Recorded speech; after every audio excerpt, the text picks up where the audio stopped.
Patayng lawas sa katao gilambay sa bukirang barangay sa Dakbayan sa Sugbo. Apuhan nga nang lugo sa iyang dalagita nga apo, nadakpan.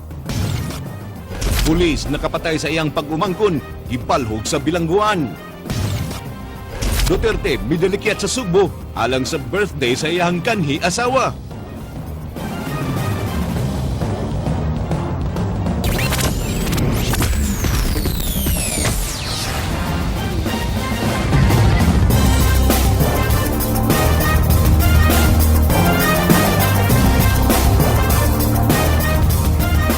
Maying hapon Sugbog, Kabisayan, ang Kapitolyo naghuwat pa sa COMELEC aron mo release sa ilang hinabang sa mga naapektuhan sa El Nino. Ilang gigapalakan nga malangay ang ilang pag-release sa kwarta, kinigiaksyon na ni Jinky Rosit. Mag-meeting ug mga adlaw ang siyam ka grupo sa Cebu Provincial Rapid Assessment Team aron i-report ang mga nagunang problema sa mga kalungsuran nga labing naapektuhan sa El Nino karon. Sa initial report, kakuwang sa tubig ang nagunang suliran nga giatubang sa mga LGUs, hilabi na sa mga bukirang barangay. Gikonsiderar sa PDRRMO ang paghuwam sa mga personal water tanks ni Board Member Gigi Sanchez nga dugay ng wa nila gigamit ug naka-standby lang sa CICC. Matag water tank, mahimong kasudlan og 4,000 liters nga tubig. Laing option nila mao ang paggamit sa mga fire trucks. Apan nabalaka ang PDRRMO nga basin ug madilatar ang pag-apod-apod nila og hinabang tungod sa COMELEC rules and guidelines sa pagpagawas og pondo panahon sa eleksyon. Actually, namin letter gihimo, no? Muna pakiluoy nga letter ba? O mo lagi sa I don't know kung unsay dagan ani sa ilang desisyon ba sa COMELEC ba. Kaya importante na magiging kayo, lisod ng gid, grabe jud kayo sa ang mga kalungsuran nun, grabe na gid ang kagahapon human sa meeting, so nagpusot-pusot gud ang mga request nila, pero saan man nato paghatag sa ilang request, no, kung walay approval pa ang Giandam na hinuon sa PDRRMO ang ilang mga dokumento nga mahimong ikapresentar nila sa COMELEC alang sa gipangayong exemption tungod sa deklarasyon sa state of calamity. Siguro grabe naman sa di sila makonsensya, no, sa part sa COMELEC nga ila pa ning ihikaw karon, no, kay nasugdan na ba gisugdan ba nila to ang Alang sa Aksyon Bisaya, Jinky Rosit, News 5. Personal ug dili election related ang naitabong pagpamusil sa balay sa usa ka konsehal sa lungsod sa Tabugon. Padayon pa usab nga gisusi kun adunay kalambigitan sa eleksyon ang pagpamusil sa balay sa usa ka barangay kapitan sa San Francisco. Kini giaksyonan ni Carlo Becerra. Dili election-related ang nahitabong pagpamusil sa balay sa konsehal sa lungsod sa Tabugon. Kini gipresentar sa komite nga nag-evaluate sa mga lugar nga angay ibutang ubos sa election watch list. Matod sa hepe sa Tabugon Police Station nga si Senior Inspector Ode Pilayo, personal ang motibo sa pagpamusil base sa ilang investigasyon. Namagoy kuan kanang asawa sa barangay konselor, nasa igso nga barangay kapitan sa laing nga barangay. Tapos active sa panakop ba.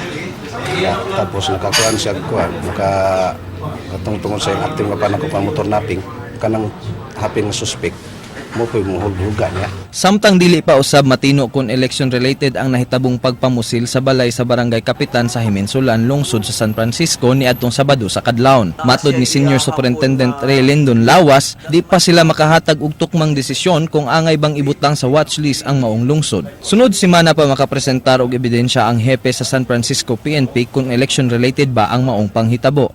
Giving chance for the Chief of Police to present all orally reported facts so that we can have a concrete evidence that would help the committee decide whether it is an ERI or not. It is already considered as a suspected ERI. Ang Provincial Director sa Lalawigan sa Sugbo, Senior Superintendent Clifford Geranod, una nang mipadayag nga iyang irekomendar ang San Francisco nga i-appeal sa watchlist. Sa pagkakaroon ang syudad sa Bogo ug mga lungsod sa Medellin, Daan Bantayan, Carmen, Tuburan, San Fernando ug Dumanhog ang girekomendar nga ibutang ubos sa election watchlist areas sa probinsya sa Sugbo. Alang sa Aksyon Bisaya, Carlo Becerra, News 5. Bantayan sa mga pulis ang mga vital installation sa rehiyon karong eleksyon. Nakigaya-alayon sila sa mga telecommunications o power utilities alang sa mga security sa ilang mga pasilidad. For naa siya Matod ni Deputy Regional Director for Operations Senior Superintendent Ray Lyndon Lawas, duna na sila gitahasan nga mga intelligence officer sa pagsusi sa seguridad sa mga vital installations. But usab nila sutaon kung ang mga nahimutangan niini adunay posibleng hulga sa seguridad. Yes, na sila bugard, but aside from that one, kung tanaw na mo na i-risk go gyud among i-strengthen dugangan na mo og police personnel.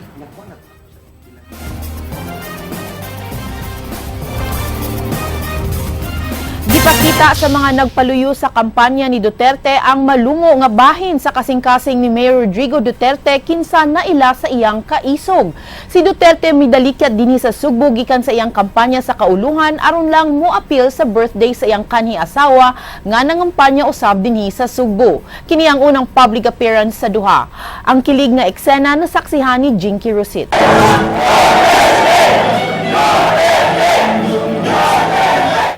Alas 3 na sa hapon diyang miabot si Davao City Mayor Rodrigo Duterte sa usa ka kan-anan diin nagpaabot ang iyang kanhi asawa nga si Elizabeth Zimmerman ug duha ka mga anak nga silang Inday Sara ug Paulo. Bitbit sa mayor ang mga buwak ug cake isip sorpresa sa ika-68 anyos katuig nga adlaw na tawhan sa iyang asawa nga si Elizabeth. Nahugyaw ang venue dihang gihagkan sa mayor ang iyang ex-wife.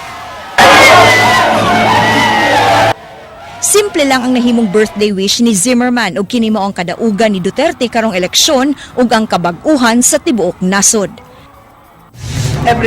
For everybody, I like you, I want also change. I hope in the near future we will have that change. Pagbabago talaga.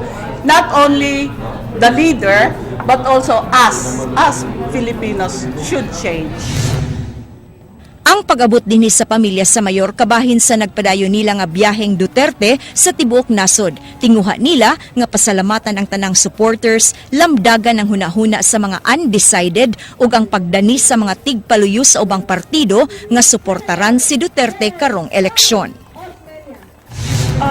Because, you know, he is still a part of my family. My children, he is the father, like, so I have to help also. Well, I'm happy that he found time to come down to Cebu. I understand he's in Luzon, and I'm happy he found time to come down to Cebu to greet my mother during her birthday and spend time at least 15 to 30 minutes with her.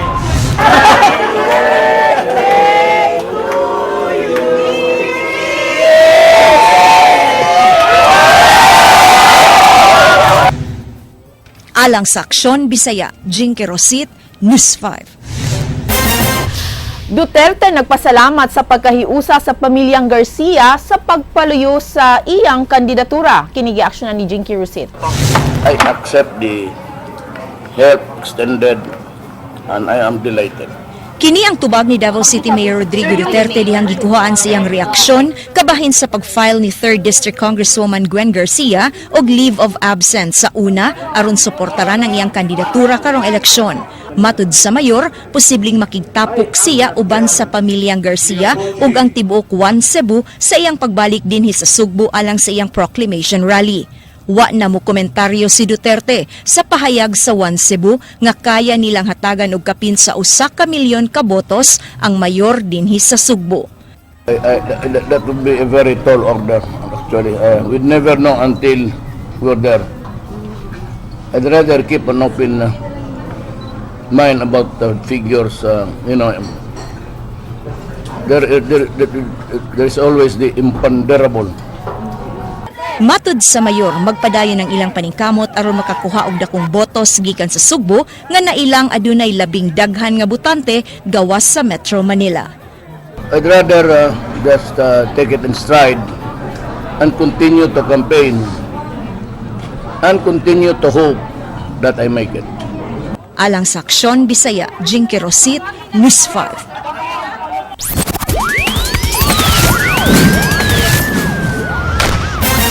Apuhan nga akusado sa pagpanglugo sa iyang apo nadakpan human sa duha ka tuig nga pagtago didto sa Mindanao. Kini giaksyonan ni Ray Pasaporte. Gibalhog sa detention cell sa CIDG7 ang 71 anyos nga lulo nga nadakpan sa mga pulis kagabi didto sa Pinoy-ana niini sa Dakbayan sa Toledo. Ang dinakpan nagatubang og duha ka kasong pagpanglugo siyang apo nga nahitabo duha ka tuig na ang nakalabay. Ang suspek nagtago-tago didto sa Mindanao ug nakadawat ang CIDG og impormasyon nga nibalik sa ilang lugar ang akusado. Pag humana to paglusot sa Waran to Baris, matong ganito hiding siya dito sa Mindanao until nga nakakuha ng information ang team ni Police Senior Inspector Larry Coral nga nibalik siya mo to na serve na to gabi. Hugot nga gipanghimakak sa akusado ang kihabato kaniya. Matod niya, gibinuangan lang siya sa kapitan sa ilang barangay nga mao'y nangusog niini.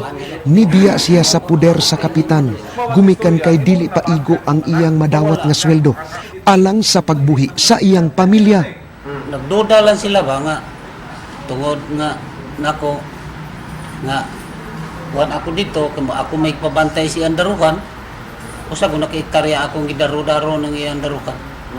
Unya karon nga paglitira na nako ri wa may laeng gisabot-sabutan nila nga gibuhatan mo og dautan. Buhatan og dautan. Usa man nga dautan. Kanang ibuhat nilang planter rin ako nga gi lugos nako akong apo. Munay dako kay binuang nila nga ako wa nji ko magbuhat anak. Si Lulomoy ikalima nga most wanted sa Toledo City Police Station. Alang sa Aksyon Bisaya, Ray Pasaporte. News 5. Pulis nga nakapatay sa iyang pag-umangkon gidakop ug nabalhog sa Dumanhog Police Station. Si PO1 Achilles Redoble nga na-assign sa Guadalupe Police Station sa Dakbayan sa Sugbo nakapusil patay sa iyang pag-umangkon nga si Daryl Redoble Serdon, 19 anyos.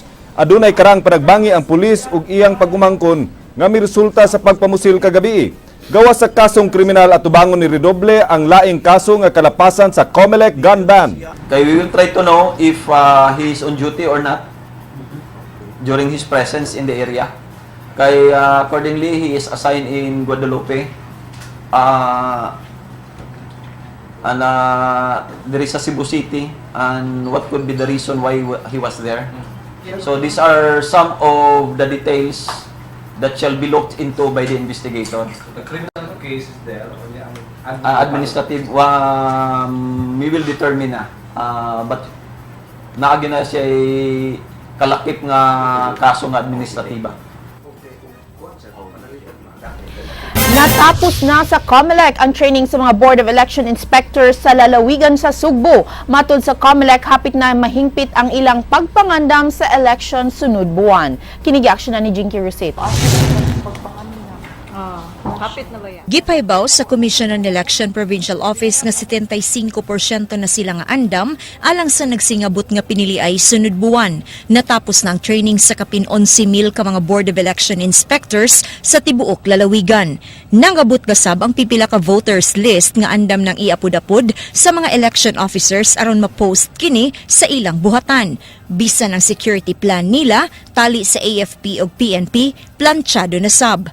Bugtong gipaabot na lang nila karon ang official report kabahin sa pinakabag-o nga mga kaso sa pagpangrakrak sa lungsod sa San Francisco ug Tabugon aron ma-validate nila kung angayan ba kining i-appeal sa election watch list of areas. Last count na to, 7 man to. Dayon next week, karong week siguro, Bernice naman next week siguro, pag mabalidate na to nila katong mga incident karon sa ay agipang pusil-pusil nga mga balay, basin siguro madagdagan na di pa na tumakuan hantud di pa mabot ang report. Mopahigayon og refresher course ang Comelec sa mga BEI kabahin sa saktong paggamit sa voters receipt. Ipaubos sab sa training ang random manual audit team nga mo'y muhimo og physical count sa mga balota inigsira sa mga voting precincts. Ang atong mga non-accountable forms na ginahinay nagpangabot, ballot boxes, battery, ang wala pa lang niabot na to ang atong BCNs o ang mga balota. Alang sa Aksyon Bisaya, Jinky Rosette, News 5. Mayor Michael Rama mibahad nga dili niya kalimtan ang gibuhat sa iyang kaatbang nga pagpanggukod kanila gamit ang gahom sa administrasyon. Kini gipadayag ni Rama human mihukom ang COMELEC nga dili ipatuman ang gimando nga suspension sa mga opisyal sa dakbayan panahon sa election. As I have said, from the beginning when the case was filed, I cannot see my involvement. I'm a lawyer. That's why when I was interviewed, how could I be fabricating when the deliberating was done by the Sanggunian? And the one who was there was Councilor Andales and Councilor Margot Osmeña. Gibarugan ni Mayor Michael Rama nga wa sila sala sa paghatag og hinabang sa kalamidad sa tanan nga empleyado sa City Hall. Kini yang gipadayag taliwa sa pagpugong sa COMELEC sa pagpatuman sa gimando nga suspension panahon sa eleksyon. Matud niya imposibleng way kalabutan si kanhing Congressman Tommy Osmeña sa pagpasaka og sumbong. Come on, please tell it to the Marines. Don't give me that crap. Iya sa bigestyon ng kadudahan desisyon kung ano nga wa giapil si Konsehal Margot Osmeña kinsang diha pagpasar sa resolusyon pagpanghatag sa calamity aid. Why would a councilor be not involved? And why others who have turned over the money still are being covered? Why her not involved? When she was a part of it. So she may have been allegedly a part together with their boss on a conspiracy of assuming with the consumed political figures who may not be able to win an election until they're thinking that by using City Hall, they can come back. Sorry. Nagpabiling kumpiyansa si Rama nga mudaog ang iyang tanan nga mga konsehal og ilang makabot ang mayorya diha sa konseho. They have caused hurt and wounded feeling upon me. And I am going to tell them I will have that matter remembered. Alang sa Aksyon Bisaya, Christine Galiago, News 5. Sa mga balita sa gawa sa nasud, siyam ka tawo ang patay ug moabot 916 ka mga tawo ang samdan sa siyam ka municipality sa Kumamoto, Japan kagahapon sa kagabi. Ang opisyal sa Japan's Meteorological Agency mipasidaan sa mga katawhan nga mag-alerto sa posibleng aftershocks human sa magnitude 6.5 nga linog alas 9:26 sa gabi sa Kumamoto Prefecture sa southwestern Japan. Wala usab sila makadetect og tsunami alert kahuman sa linog. Ang government official sa Kumamoto miingon nga kapin 900 ka tawo ang nakadawat og medical care ug naay usa ka tawo ang patay sulod ning hugno nga balay. Mingon usab sila nga kapin 33,000 ka tawo ang niadto sa shelters ganihang alas 2 sa kadlawon human makasinati sa ikaduha nga kusog nga linog nga magnitude 6.4 ganihang kadlawon sulod sa 3 ka oras way labot ang mga aftershocks nini. Mingon usab ang kapulisan nga adunay sunog nga report hinungdan sa linog. Nakuha og video sa robotic camera sulod sa NHK newsroom ang pangitabo nga nagpakita sa kakusgon sa linog. 900 ka mga pulis ang miapil sa raid sa usa ka pinakasikat nga brothel sa Berlin, Germany. Unom ka suspetsado ang nadakpan sa giingong human trafficking ug tax fraud. Ang mga manager sa maong brothel kay nakusahan og paglikay sa pagbayad sa kapin 909 million sa social security payment sukad pa niadtong 2006. Mingon ang mga prosecutors nga ang mga staff sa Artemis Brothel kay gipapugos og pag-angkon sa nga sila self-employed aron malikayan ang bayronon. Matod pa sa pulis sa maong raid gipahigayon sa kooperasyon sa customs officials and tax fraud investigators. Usa ka 70 anyos nga babay ang patay nga nakit-an human sa pagkalusno sa building sa Los Cristianos, Tenerife. Kagahapon alas 9 sa buntag. Ang Los Cristianos, Tenerife nahimutang sa habagatang bahin sa Canary Islands. Matod sa otoridad, ang building adunay 28 ka residente. Di nang siyam niini missing pa human sa insidente. Matod sa mga residente sa maong pangitabo, may nadunggan sila nga saba nga murag bumbo nga mibuto sa nakatimaho ug baho sa gas. Daling gipabakwet sa mga pulis ang mga tawo nga duol sa mao nga building ug padayon pang giklaro ang hinungdan sa mao nga insidente. Se cayó el edificio, jole. Este edificio.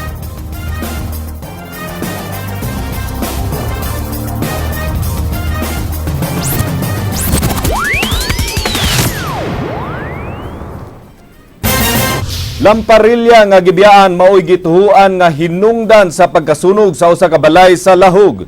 Kini giaksyonan ni Ray Pasaporte. Naug daw sa sunog ang balay nga gipuy-an sa pamilya nila ni Esperanza Amahan ug Rode Basiliote dinhi sa sitio Mahayahay sa Barangay Apas sa Dakbayan sa Sugbo. Si Esperanza nang labas sa gawas sa ilang balay.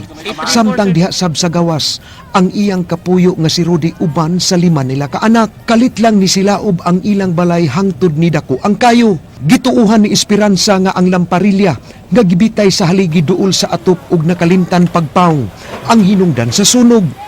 Nakalimot siguro yung paong sa lamparilla. Wala din may kurente. Wa. So, nabantayan na lang yung ganina naman. Kayo na. Ayun. Wala, pagkuhan, amang gibubuan, wala naman maapas. Kayo din man nagikan ang kayo. Taas. Matud sa mga bombero, naglisod sila pagsulod sa bakilid ug tungason nga lugar nga nahimutang sa balay. Human sa 28 minutos gideklarar nga under control ang sunog nga adunay gibana-bana nga danyos nga 10,000 pesos. As danan, alisod gid kay Ginoon kay mura naman ni siya ko bukid. Pero nakapasirit di ba, sir? Oh, nagpasirit pa. Pero wa pa na kuan. Sige pamig kuan kay nagpid pag tubig sa ubos. Kinautdan man ang kuan, ang apas. Nautdan og tubig. Kung sa orasan niyo na-control, sir? Na-control na to og kuan. 8:34. Alang sa Aksyon Bisaya, Ray Pasaporte, News 5. DOE Region 7 gipaubos sa yellow alert status tungod sa nasinating kakuwang sa power reserve supply sa Kabisayan. Kini giaksyonan ni Ryan Sorote. Kuwangon karon ang reserba nga supply sa kuryente dinhi sa Kabisayan, mao nga gipaubos kini sa yellow alert sama sa Luzon. Matod sa Department of Energy, nagsigi og saka ang demand sa kuryente sa Luzon ug Visayas. Didto sa Luzon, gikan sa normal nga 800 megawatts, moabot na kini karon og 9,586 megawatts. Sama sab kini sa pagsaka sa peak demand sa Visayas nga 1,700 megawatts gikan sa normal nga 1,300 megawatts. Kuwangon sa panagsa ang supply sa kuryente sa Visayas ug Luzon tungod sa dungan og sunod-sunod nga mga maintenance sa mga planta. Gituyo kini aron masiguro nga way mapaliyar nga planta sa adlaw sa eleksyon. Dakog epekto usab sa pagsaka sa demand og pagkunod sa supply ang kakuwang sa uwan ug kainit sa panahon. So muna nga murag nanipis kay nga tong reserba kay na may daghan nga nag-preventive maintenance nga ang uban pud tungod sa kainit nagi kanang murag mo mapalya bagid ba. Dunay mga hydropower plants hilabi na sa Mindanao ang nikunhod ang produksyon tungod sa paghinay sa bulog sa tubig tungod sa kakuwang sa uwan. Tungod ini, kritikal ang supply sa kuryente sa Mindanao nga di makapangayog supply gikan sa Visayas. Hangyo sa DOE sa publiko nga magdaginot sa paggamit og kuryente hilabi na karong summer season diin taas ang demand sa kuryente tungod sa kainit sa panahon. Peak hours ang alas 10 sa buntag hangtod sa alas 3 sa hapon ug alas 5 sa hapon hangtod sa alas 7 sa gabii. So ang ato ning i-partner ani good energy efficiency and conservation. So ang ato alang sa Aksyon Bisaya, Ryan Sorote, News 5. Power utilities nangandam aron malikayan ug makatubag dayon sa mga problema sa supply sa kuryente karong election. Gi-adapt sa mga gagmay nga power distributors ang best practices sa mga dagkong kompanya sama sa VECO ug Meralco. Kini gi-aksyonan ni Ryan Sorote. Gitapok sa Department of Energy ang mga sakop sa power industry sa Kabisayan aron pangandaman ang pagsiguro sa supply sa kuryente sa adlaw sa eleksyon. Gipanguluhan sa Bisaya nga si Energy Secretary Zinaida Munsada ang tigom nga gitambungan sa magagmay og dagkong mga power distributor sama sa Manila Electric Company ug Visayan Electric Company. Gihimong sumbanan sa gagmay nga mga power distributor ang mga contingency o preventive plans sa Meralco ug VECO. buwan na period kayo. Simba ko lang, di man ko kasiguro, no? Kasi may tabo.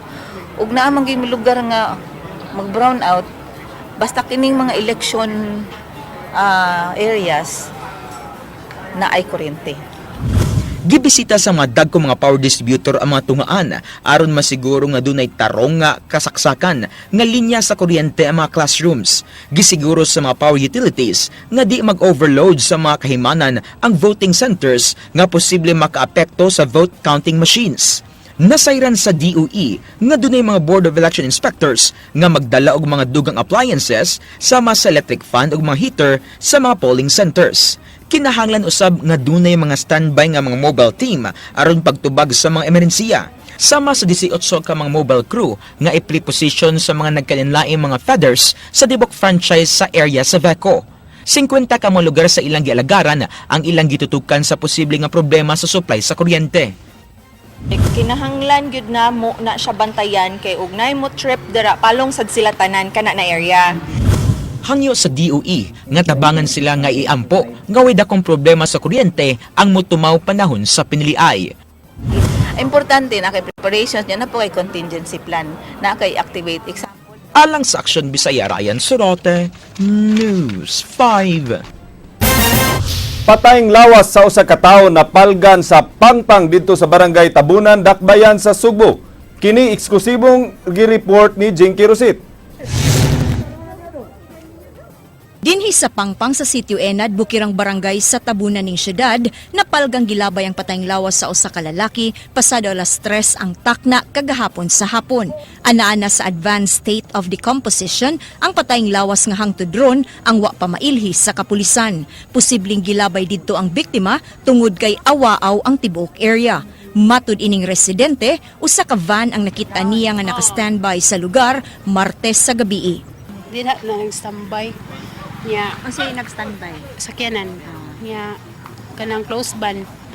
Nya, wa sa kuan og mauba to kay giusig mo sa kong iro. Nya, ipadayon siya mo. Nagsigila siya kuan iyang kuan basuga. Kagahapon, samtang paingon sa iyang uma si Felix, natimahuan niya ang laing baho mao nga gisugilo niya kini sa iyang mga paryente nga maunay nagpatabang sa barangay Tanod. Bata rin akong giyan haliya. Klaro na ko og tao bagyod. Tanaw nila tao nga. Balik sila balay. Nga namin nagipakuha na pud Tanod. Ang maong lalaki nagsulubog pulseras nga itom, blue nga t-shirt ug shorts. Matud sa mga residente sa dapit, kini nang ikaduhang higayon nga dunay taong gisalvage o gilabay sa maong area. Ang pulis padayon pang nag-imbestigar sa hitabo. Wa pata di ta ka kuan na kung gisalvage ba na unsay namatyan na diha niya ato pa ni putopsi para makuha na. Alang sa Aksyon Bisaya, Jinky Rosit, News 5.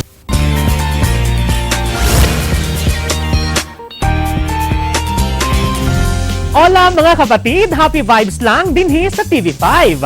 Pipila na lang kasimana eleksyon na, left and right karon ang mga pagpangampanya. Apan gawas sa naandan ng mga rekorida, pulong-pulong ug handshaking. Duna say laing gimmick ang mga super supporters sa usa ka presidential ball. Kung unsa kini, aniya ang trending karon.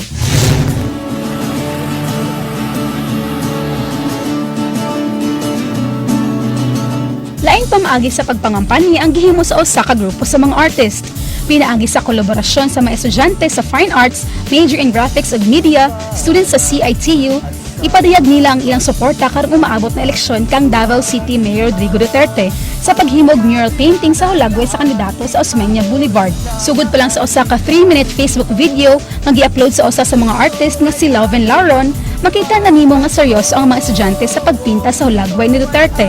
Makita sab nimo nga nagtinabangay sila alang sa kalampusan sa ilang gitrabaho. Nalingaw ang mga estudyante nga gihinay-hinay og pintal sa koral ang dagway ni Mayor Duterte hantud sa naporma kini. Gipakita sab ang time-lapse sa paghimo sa mural samtang hapit na mahuman ang video. Sa katapusan sa mga video, makita ang kinatibuk ang produkto nga gigahinan nila sa ilang oras ug talent. Alang lang sa pagsuporta sa ilahang kandidato. Ang video aduna nay kapin 52,000 views. Nakaangkon sab kini og mga positibo nga comments gikan sa mga supporters ni Duterte. Gawa sa painting, aduna sa ilain pang video sa supporters ni Duterte nga trending karon. Gamit ang kape, gipinta sa usa ka Facebook user ang hulagway ni Mayor Duterte. Aduna ni kini kapin sa libo nga views og niani og positive comments gikan sa mga netizens. Ug moakad na naglangkob sa tong light news karong hapon. Alang sa walay karapusang mga chika, o balik ko ninyo matang alas 8 sa buntag o weekday sa Rated JP sa Radio 511.9 News FM Cebu. Kini si JP Lauco at Sarah nga toward reggae nagkanayon. Sa gugma, bahalag di siya hitsuraan. Dili bright, dili humot, dili maligo, basta ang importante, di miuyab. Agay!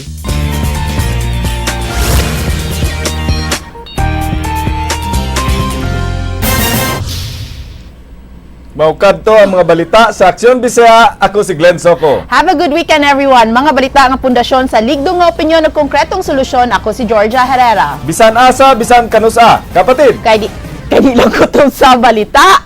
Aksyon!